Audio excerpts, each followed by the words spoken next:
Hello, everybody, and welcome to the BullParagon channel, where my mission is to bring simple and effective trading strategies and custom indicators to all of you to hopefully make your trading a little bit easier, make the charts that you see a little bit clearer, and make us all more profitable in our trades. Now, today is going to be something a little bit different than normal. I'm going to start with some basic chart settings as opposed to some of the advanced and custom indicators that we typically see on the channel.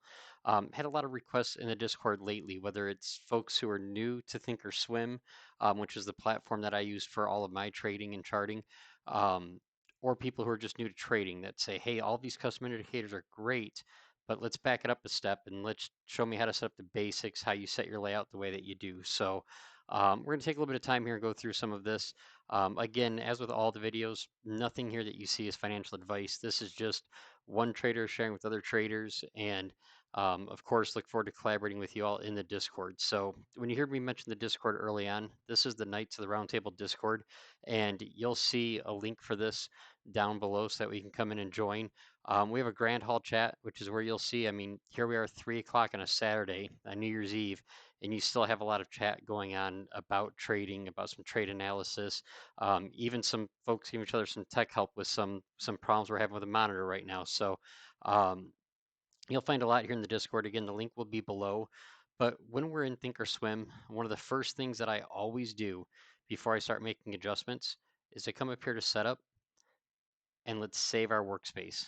So we'll save workspace as this main grid that you're looking at of this chart and all the other charts you have open. This is referred to as your workspace. So the first thing we want to do is save this, especially if you've got some charts that you like that you want to come back to. So I just call this one 2023 on mine. That's what we labeled it as the other day when we set this one up. I'm going to call this V2. So remember, it's my second version. We're going to save. Now we're going to come here to setup and we're going to go reset workspace to default. And it's going to say, whoa, are you sure you want to do this? And this is probably what you'll see when you first log in. It gives you the main Thinkorswim layout that every new account has. And I'll tell you all, I have not looked at this exact layout in a long time. So with that said, of course, when you save, you're going to come here to setup and you'll have all of your saved setups. And then you can share these setups as well. So a lot of times in the premium channel, I'll go through and share an entire setup that might have 6, 8, 12 charts on there that I'm sharing the entire setup with the folks in the premium channel that may want to take bits and pieces or use the entire setup. So from here, we're going to look at a few options. I'm going to spend a minute here and go across this very top tab. Looks like I clicked the order book by mistake. Let's close that. So across the very top, your monitor page is going to give you some of your account info. It will show your positions. It will show some different trades that you have if you want to look at your history. What we're going to focus on a lot today as we get through these is to look at the charts tab. I'll get into other of the tabs further down the road, and there's some great things in here, especially in the scan tab we've seen in some previous videos. The analyze tab I haven't really gotten into yet, but there's a ton of great research tools in there as well. So when we get here to charts and we click charts at the top, it's going to start us off in a grid system that is a fixed grid where all of the squares are equal size. This area on the left, this is the quick charts. And there's some quick tools that we can use here. Quick charts. There's, you can watch CNBC right here on your desktop. Right now it's the weekend, it's not on, so we're going to leave that paused. You can have watch lists loaded in this area as well as news. I'm going to go ahead and close this over for a minute. We might come back to this a little bit later. Right now we're on a single chart and it's going to be a default chart. We're going to put SPY here. It's the main ticker most supposed to look at. And this is the default settings that we'll get. We have our basic volume bars at the bottom. It comes this kind of chalkboard black color with some grids on it. So one of the first things that I like to do before I even come through and add my studies is I like to set the style and look at the appearance and make sure everything here in the settings under style kind of looks how I want it to look. So let's just go left to right through the general here. You can choose to have your order show on the screen. It will give you a little bubble in a line if you have a pending order. You definitely want to show your studies. I don't go through and have a chart that I'm not looking at some type of study on. Highlight studies, hover. You've got your bubbles that can show, and again, check out each of these, turn them on and off, get things set up, turn it off, see what it looks like, turn something else back on. Extended order alerts lines to the left, we can show our trades that we have on there, show the symbol logo. That works nice if you're looking at something like looking at Tesla, it'll show you the logo right there on the screen. Kind of reminds what you're looking at. So one thing that I like to do is synchronize the crosshairs on the charts. This is something that Sir Paulie showed me a long time ago in the Discord, probably 2 years ago. And oh my gosh, is it a game changer. If you have 4 charts open, even if they're all different time frames, as you scroll your cursor around, the crosshairs will move on each of the charts in the different time frames for the same time on the chart. So syncing the crosshairs in my eyes is huge. It's a simple little thing that's a game changer. Um, Got our show price subgraph. We've got our overlapping volume data box off, tools off. So we're going to go through here. And again, I haven't really looked at some of these like the tools on each chart, single panel. We might want to mess with that later and see what it does because I haven't changed that one before. Price access. Like to keep the scale set to auto. What this will do is if you get to a point where you zoom in on an area and get your chart out of whack, you'll see this little logo here for the auto. You're just going to come here and click again with the auto here, and it will bring you back to normal. So if we go through and do a little zoom in, now we click auto, and it would reset that chart for us if we got something that was way down in the bottom, like we zoomed way out of scale. So that's a nice little one there. We'll kind of come back up here to style, get back to our settings, price access auto, fit orders, fit alerts. There's not a lot I'm going to change here. We're going to leave lots the same. The expansion area, some people like to have an expansion area, which basically will go through and add extra candles for you to the right or extra spacing to the right where you would have candles at. So we're going to click apply. We're going to say okay. We're going to, chart didn't go over there. Let's get back to that one here and see where we're at. Oh, and we're on the price axis. So that's giving me extra price range and not time axis. So we're going to come back to this. I was thinking that was a time axis, so forgive me on that one. Show price as a percentage. This button here is one that I'll use on comparison studies. So if I'm looking at 2 tickers and I want to compare for year to date how much these 2 stocks have compared to each other, rather than have it on a price range, I want to see percentage. So if I want to compare the XLE, which is the energy ETF, to Oxy, Occidental Petroleum itself, you can put both of those on the chart. And when you click shows percentage, you'll see which one has had a greater percentage gain since the start point. It's a great one we're using comparison. So moving along here, we're going to go to time axis as the next one. This is where I was looking at extra bars. So if you want to have some extra area to the right, maybe you want to draw your lines out further to the right when you're drawing your support and your resistance. Now when we click OK, that gives us this blank spot to the right. So that's one of the things that I see in the Discord. People ask, hey, how do you get that extra area? Because when you're drawing your line and you have that line that comes down, how do you have it continue on the chart? That's how we're doing it right there. So we're going to go back to that one here. That's on the time axis with the extra bars to the right. So that's something that a lot of folks that are drawing trend lines and want it to extend out into future time, that's where we're getting that from. Um, Aggregation type is time, 1 year and day. This is just showing your settings for the charts. It's saying we're looking at 1 year of candles. Each candle represents 1 day. And again, you can go through and turn these options on and off as you go. I greatly encourage everybody to because it really lets you get a feel for what's there. Don't change 10 things at once and then hit apply. Check them out 1 or 2 at a time and see. Here in favorite timeframes, you can use the defaults and you can add some custom timeframes as well. I myself will look at a today 3-minute chart on some studies. I'll look at a 10-minute chart when I'm looking at some things, and I'll even lately through the volume profile that Sir Spectre has been showing me in the Discord, I'll use a 90-day 30-minute chart when looking at that volume profile, and that's a go-to time frame for me that I've been using lately. That was never an important time frame for me in the past, but with the volume profile, it's very important, and that's one of the big things as we're looking at this. You've got to find the indicators that work for you, find the time frames that work for you, and also as you focus on a couple of tickers, you might even find that different tickers, different stocks perform a little bit differently than each other on time frames, a little bit differently with your indicator settings. They might need a little adjustments as you look at each one. Some people use the same settings for every indicator no matter what they're looking at.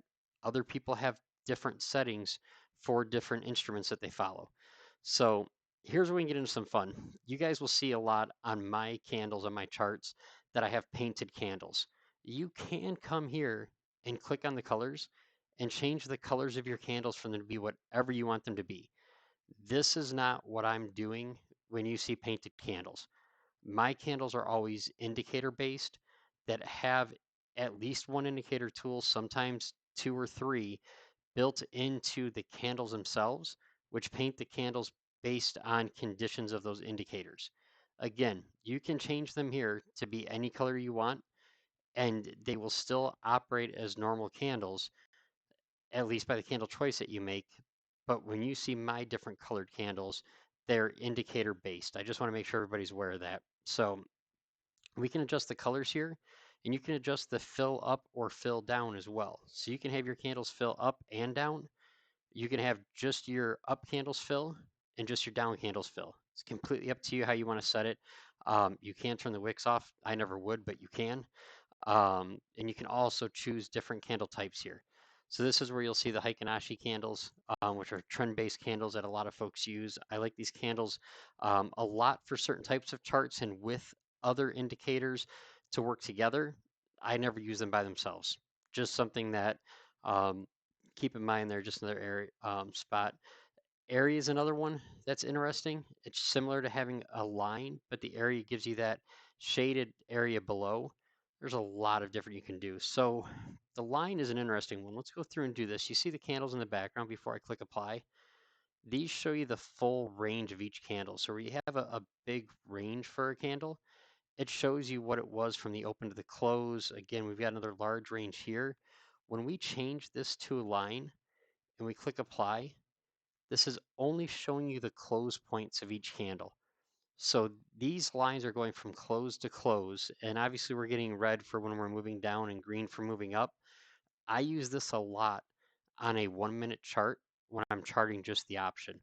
And this is something that Sir Topsky has shown me, and Topsky uses this a lot. And when I started using lines on my charts, especially when I use them with things like the trend channels, it helps me a lot because I'm only concerned in short time frames on where that candle closes at. So if we're using the trend channels and this line is staying within that channel, it doesn't matter to me as much how far high, how low in that range it went, as long as it stayed in my channel. If we're in a call and it's in the call channel, it's good. The line is clear for me because I'm just looking at the close of the candle. So um, you can also change a lot of these here through the drop-down menu. You can come back here and change just your candles without going through the whole menu. So we can go right back to regular candles. So again, getting back into the settings here, the appearance tab where we're at, something that I like to do a lot, and this is my personal preference, everybody will find their own. I like to adjust my background color. I like my background color to be that dark black, and I like to turn the grid off. Some people like the grids because right now they're marking every $10 range for us here on SPY, and they like that for the appearance. I like to turn the grid off because I use a lot more momentum bound indicators, a lot of channels, and a lot of things that flow. And I'm not as concerned at each dollar point, although we do get to our psychological levels there. I'm more concerned with the indicators I use. I like that nice, clean background. To me, this is clean and the indicators pop. And again, you'll find your color palette that works best for you. With me a lot, I like the cyan, the magenta, the orange. I like those colors that pop against that black background. We can get in here again. We can go back to that appearance, and you can even look at different colors. This gray is pretty good as well. You get into some of these gray backgrounds, and it works well with certain colors. So um, again, everybody has their own style. You'll find the one that works for you. You'll get your color set. Now, here's where we get into some adjustments based on if you're looking at equities, options, and futures. So here we have our volume subgraph. You can turn this off and your volume goes way at the bottom. So you can definitely have that off and have it where you don't have any volume at the bottom if that's something you don't want to see. Um, you can also go through and turn off your extended hours. So if we're going to turn on and off our extended hours, it's going to give us a difference if we see those candles that happen after 4 p.m. and before 9:30 a.m. You can also change this area when your extended hours are on to highlight a different color. So we've got our black chart now. It will show gray in that after hours area. Let's go through and make sure we keep that on black. Go back over here to equities. And you have to adjust this each for equities, options, and futures. So if we're going from SPY and switching over to ES, you're going to want to make sure you have each of these settings set how you like them and set to match as you're toggling back and forth. Something with the options that I do, I turn off this theoretical option price. To me, that's something that I don't need to look at. It's something that doesn't really come up for me. But again, everybody's going to have their own settings that work well for them. We do have the extended hours on here. A lot of people do not highlight the extended hours for the futures because futures, for example, start at 6 p.m. and those are live trading hours, consistent hours for futures. So some people will go ahead and keep them there without the highlight being on, and that's my preference as well. I like that when I'm checking ES and watching it there. Price type is on last, daily close is on last. You can set this to where it's instead of giving you the last price, it will give you the bid, the ask, or the mark. And the last price is always the last price that was traded. You might have a bid of 50 cents, an ask of 60 cents, and the last price traded was 52 cents. But the mark, the area between the bid and the ask, is going to be that 55 cents.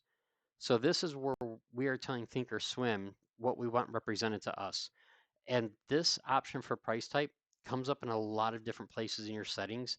Um, I do a lot of my actual trading from my mobile phone. I'll watch the charts on my desktop. I execute the trades on my mobile phone, and you can adjust the settings there as well as how we're looking at things, whether it's based on the last, the bid, the ask, or the mark. And the last and the mark are the two popular ones. You can also, when you're placing your orders, for example, if you put in a trailing stop order, you can set it to be off of the mark or off of the ask. And that's another one that, again, they're options and we have to get in there and check them out and see what works for us. I don't do a lot of Forex. I haven't been into these settings before. Forex is something that you're into. There are a couple of settings here to check out. So with all that said, we're going to go ahead and we're going to click apply here. We're going to get back into our chart. Something I want to draw your attention to is the different types of setups you can have, and whether it's a standard chart grid like we're on now, or it's a flexible grid. They are a bit different and there's purposes behind them. On our standard charts, when we come up to the top right to set up our different charts, whether we want to see multiple tickers or different time frames on the same ticker, we've got these standard size boxes that stay consistently sized to each other. So we can go here now and click for 4 boxes that are in quadrants. We can click to have 4 side by side, which is what you see a lot on mine because I've got my lower indicators. To me, I like the way this looks. When I'm looking at multiple time frames for the same stock, I'll go through and put them all right in here. We'll set these each to different time frames. This is something that works for me when I want to see multi time frames of one stock. I like the chart this way.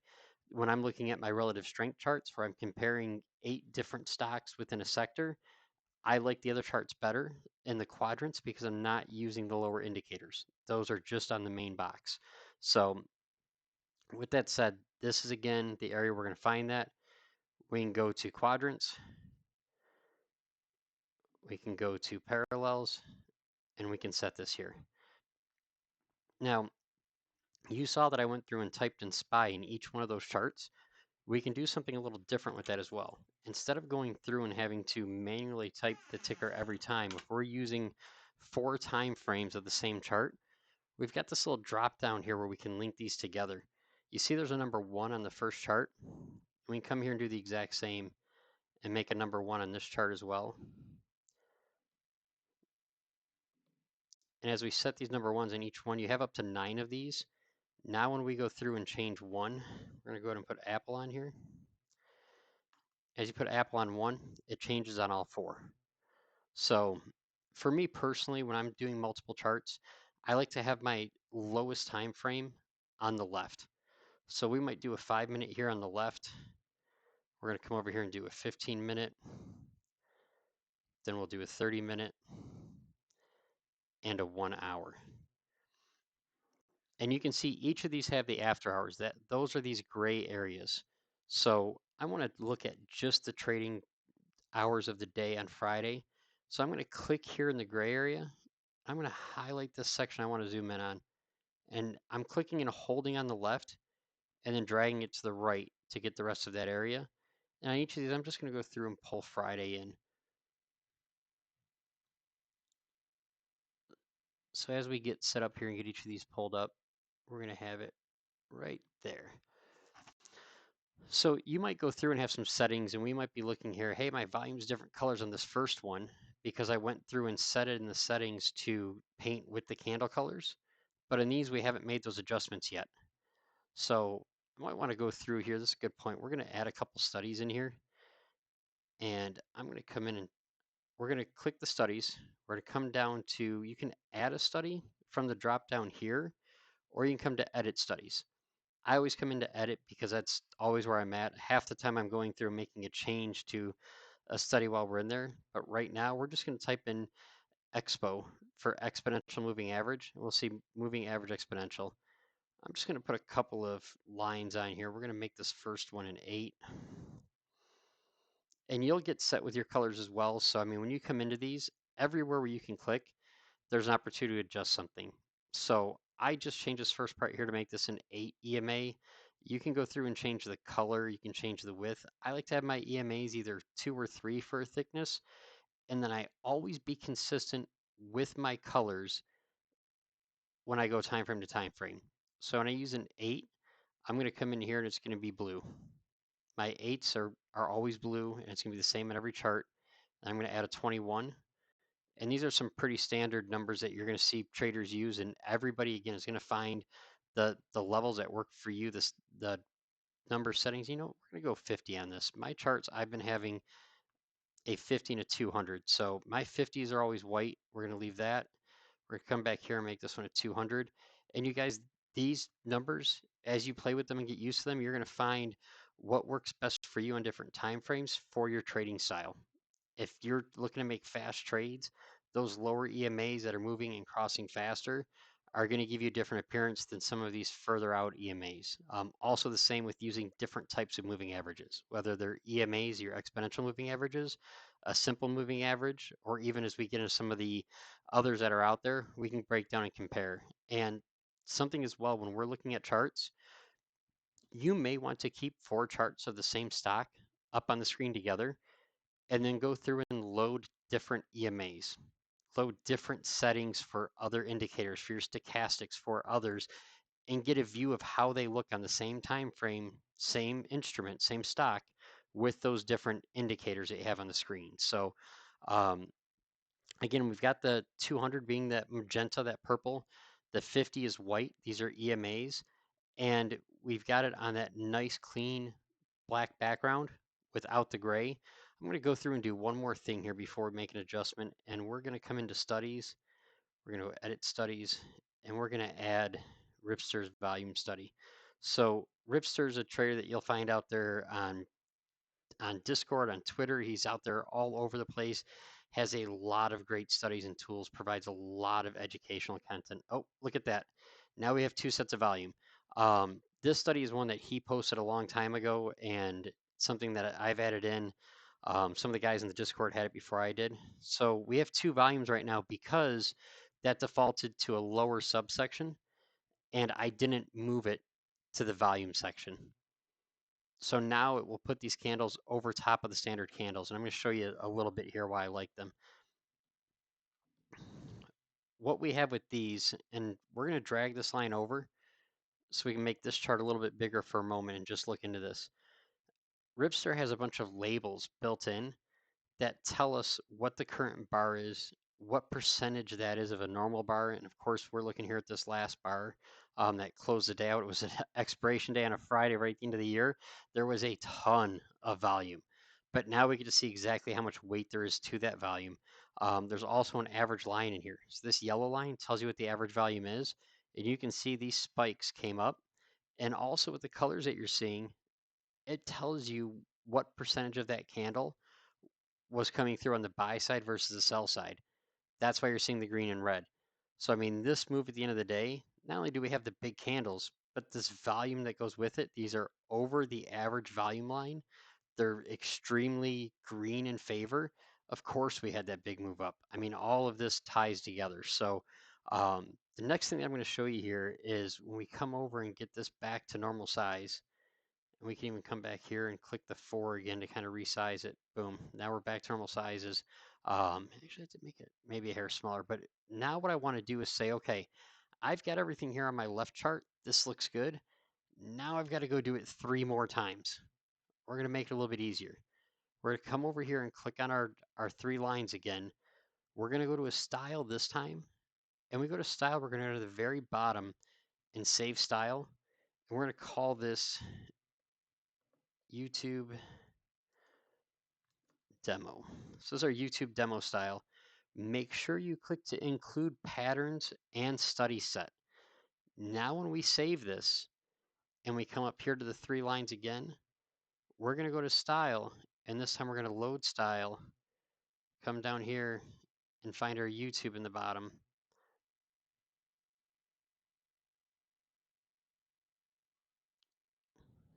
YouTube demo, there we go. We're going to do this again 2 more times. We're going to go style, load style, YouTube demo. This makes it really easy to get your background consistent. It makes it really easy to get those indicators that you're using to reload over and over. And if you ever have a time where you're doing testing, moving things around, and you want to get your main go-tos back later, this is a great way to do it without having to reset everything.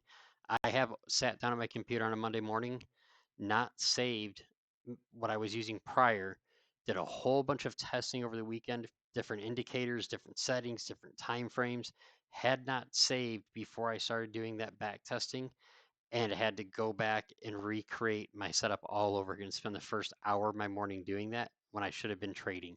So make sure you're saving that. Now we can see we've got that consistency where our charts are going to come through and they're going to have the same indicators. And some indicators are going to change in different time frames, like the EMAs. Other indicators are more static and will be in the same places no matter what time frame you're looking on. So this helps us to get things set with the styles. That way you're not having to recreate manually over and over again. So a couple of other little tips here with some of this. When you're coming here to load scripts and share scripts, you're going to have options in the tool section. If you've sent something out to be shared or someone has shared with you and it didn't automatically come through, it's probably here in this menu. So some folks have asked for those candles, or they've asked for some different things that I've worked on. Maybe I'm testing something and I'm sending it over to somebody else in the group to ask them to try it and give me some feedback on it.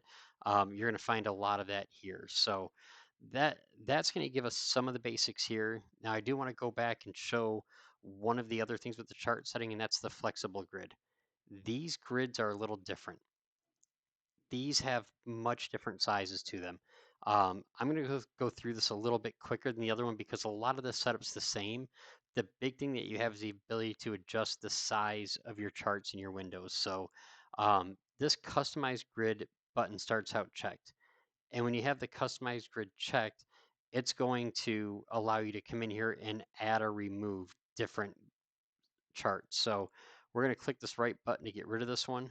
And we're going to click here to add to the right to add another one back. You can take the sidebar off. I like to leave the sidebar off on most of mine because I don't use a lot of the built-ins. That's going to have your active trader and your time and sales, a lot of those that are possible on the right. We're going to make these number 1, and look at that, because we made them number 1, they're bringing up the last stock we had on number 1, which is Apple. That's awesome for us. So now we don't have to go through and retype it out every time. I wanted to show you here, now that we have a stock on, we can see what the sidebar does. These are all the options it has for you. Active traders in there, time and sales is in here, level 2. There's a lot of great tools. You can turn that off. I have some charts that I like to put 12 charts in one screen, and I don't want the sidebar there because I'm using them to look at higher time frames, just looking at a sector and looking at 12 charts in a sector. So again, we have some favorites saved here. This must have been what I was using back in October, so this one's called Oktoberfest. We'll go ahead and load that in. So once you load that, it's telling you it's going to change the setup you have here. So these are some of the trend channels I was working with back then, and shows you what some of the different settings were that I had for it. Excuse me, they're trying to get that label off. And then some different levels that I was working with as well. So again, we can go through and pull in some of these different things, and it's just going to show us some of the different settings that were there. So we can go through here and pull in, let's pull in these channels and see which one this is. So this is an area where I went through and had multiple trend channels built to look at the ETFs in different stocks I was watching at the time. So I've got XLE loaded here and Devon. We've got XLF loaded and JPM. So what I've done in this particular day is I've said, okay, let's take the major sectors and let's take the leader in each of those sectors and pull those into a chart. And that's what I was watching here. But it's nice to go back to these because now I can come back into these trend channels and I can look at this all at once. So let's go through and get this customized grid section turned off. All right, let's get rid of those boxes in the middle. So these you can adjust to different sizes. They're pretty symmetrical here, but you can go through if you want to. Go back in here, click our adjustment, customize grid, and maybe on top we want to look, let's just take this one here and let's look at just a couple of sectors. Let's take our financials out, we'll take SPY out. As we reduce these, we're changing the sizes of the ones that we have. And as you go through and add or take away more, it's going to adjust the size of those boxes and adjust what you have. So we're going to go through here and let's just delete out a couple more of these. Let's take this one out. I'll remove this, remove this. So now we've got QQQ on the top. We've got our XLE on the bottom in Devon. What I like to do is I'll put in like an Oxy and I'll put XLE up here. And here we go. Here's a little one here I'll show y'all real fast just because this is something I do a lot. You'll see a lot on my charts. So we talked earlier about price as a line. We have price set as a line here, but instead of the red and green it defaults to, you see it's actually white. What I've done with this is gone through and added a 1 EMA. So if you had an EMA and set it to 1, it is the exact same thing as having price as a line, and it just makes your line one solid color, and you can make it wider. So instead of that thin little red and green line, now I'm making this a thickness of 3, and it's real prominent how it looks on the chart. So that's one there. So now we have this set. I'm going to come over here to the left and come back to that side menu, and you'll see it defaults to news. Now you can have this news sorted by a particular ticker. If we want to watch just what's happening maybe in the energy sector, we want to look at the news for XLE. If that's what our focus is for day, and some days my trade plan is just to focus on one sector. Sometimes for an entire week or two, I'm focused just on one sector because I've seen something on the larger time frame charts or something that's happened in the news that has me really dialed into that particular sector. So you can set your news to be for a particular sector. You can go through here and set your news to go through just from a watch list. You can also detach any of these things that we're looking at. So like right now we've got the CNBC. I can go through and detach that and it pops out to be its own window. A lot of times when I'm watching my charts and I'm only making one trade at a time, maybe 2 or 3 trades a day, some days maybe only one trade a day, I will put the CNBC on my laptop screen and my charts where I have my main 9 charts that I'm watching are up on the TV in my office. So they're not even on the regular desktop that's on the laptop that sits at the desk. I'll keep one chart there of whatever I'm watching in the moment, or one multi-time frame setup of what I'm watching in the moment on a smaller screen. But my larger grid where I'm looking at 8 or 9 stocks at once are on the TV, and then the laptop with that TV across the office has CNBC maybe as the single screen, or has maybe a news source there as a single screen. So you've got your watch list here. And again, we can have full size screen watch lists. If you like to have watch lists, you can have a full screen of just watch lists. And in future videos, we're going to get pretty in depth. Spectre in the Discord and I have done a lot with watch lists in the past. He's helped me build a lot of really sweet custom indicators that we'll start posting up and having some videos on soon. Um, You can also go through and remove some of these gadgets as well. So if we want to delete this gadget because we don't want to watch this particular watch list, it's gone.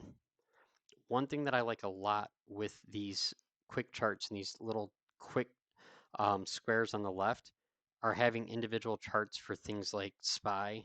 And if we want to come down here to the plus, let's add another quick chart. So we've got a lot of things here we can choose from. Let's go over here and find where's our quick chart. I like to have the VIX in here. This is one thing I like to watch during the day. No matter what sector I'm watching, I like to watch SPY to see overall what the S&P 500 is doing. What I'm probably going to do with this is put a lower time frame. I might watch my main charts in a 10-minute time frame and then have this on a 1 or 3 minute. So we're going to come here to time frame setup. Let's go ahead and click 1 minute. And we're going to pick a section of the day. Maybe we want to look at about 20 candles at once and just see what's happening in the moment. I'm going to do the same thing with VIX. I'm going to take this. I'm going to come down to a 1 minute chart on this. You can do it this way here through time axis, or you can do it through the other area that we had. So we're going to come down here. We're going to come to 1 day. We're going to take this all the way down to 1 minute.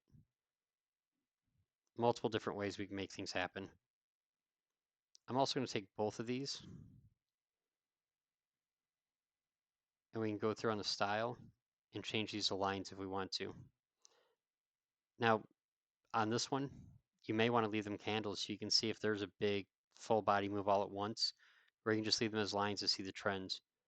So it's all your preference on how you want to look at it. And again, I'll encourage you to come in here, make some adjustments, check them all out. But I'll make both of these lines for now, have them both set to 1 minute. Let's get them to about the same time range.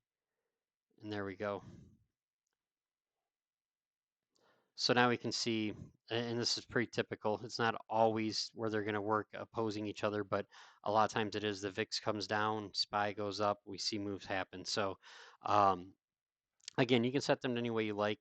This is one that Topsky, one of the other nights in the Discord, you guys hear me talk about. He got me on these quick charts, and it's great to keep an eye on some of those overall things in the market.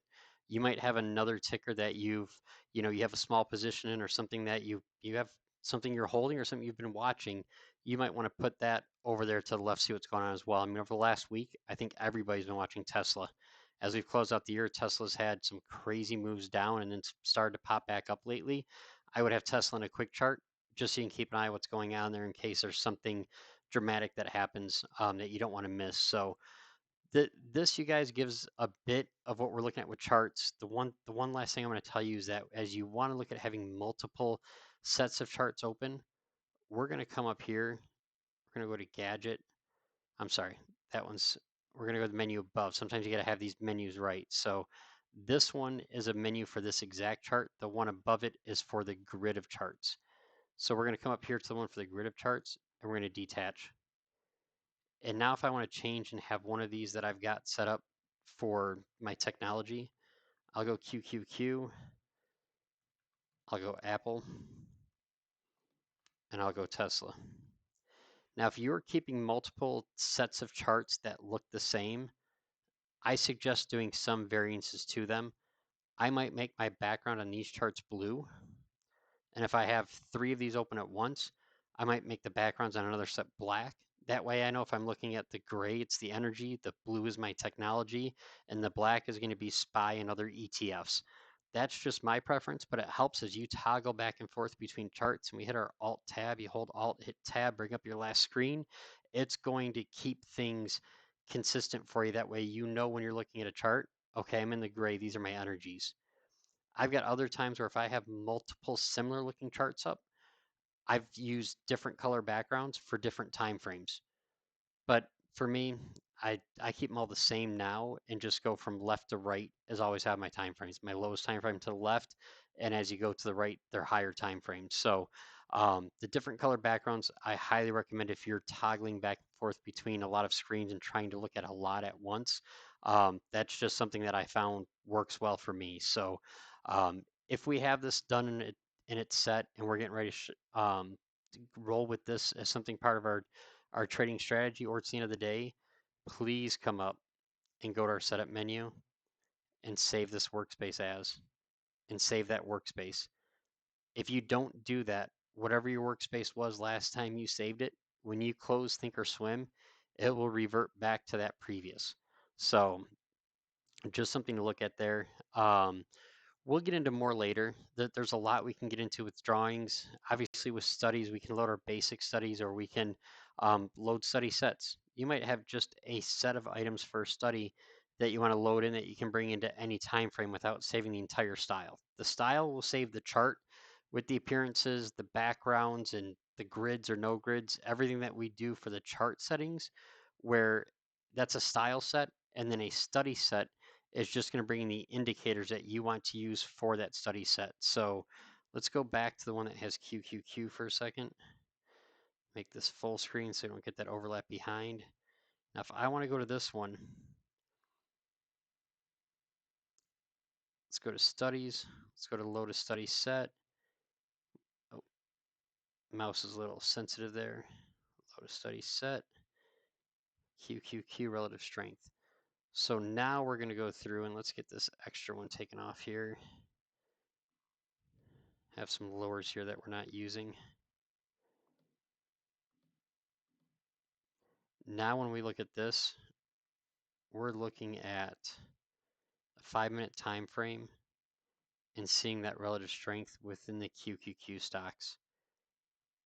And what we really want to make sure with some of this is that we're not looking at 10 days because that's where our starting point is for relative strength. So when you're loading a relative strength chart and you've got these 10 tickers on the screen together, we really want to get in here and set this to a 1 day, which will actually go back to the previous day or today. So right now it's a Saturday. I want to use 1 day. Typically I would use today. And now these things are going to be a little tighter because our start point was the beginning of the day, Friday. So we can see our light blue line is Tesla based on the label here. Tesla had a big spike early and then came back down and joined the rest of the pack. Other than that, things move pretty tight with the QQQ. ATR is one I use at times, but I don't use a lot for this study anymore. That's another one we can delete off of there. But just to show you can load either study sets or you can load style sets.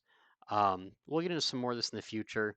I appreciate y'all taking the time to sit in and listen to this and go through some basics of charts with me.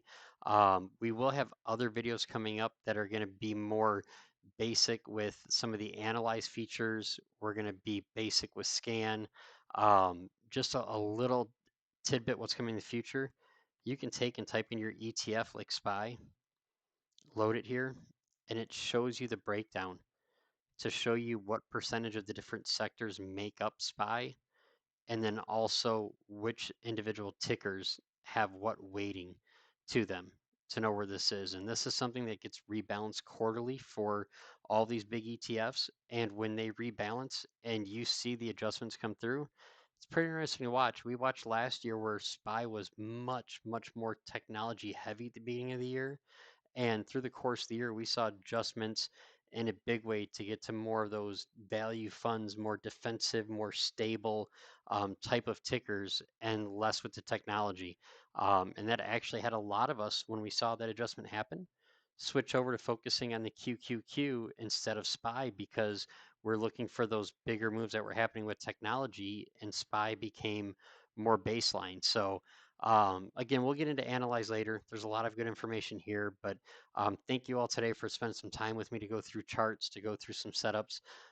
Any questions that you have, please leave them in the comments or quicker ways come through the Discord. Ask questions, leave any feedback there. If there's anything that I left out or any tips or tricks that you have, please let us know. I'll be sure to talk about them in a future video. Thank you all for coming by today, and I'll look forward to seeing you in the Discord.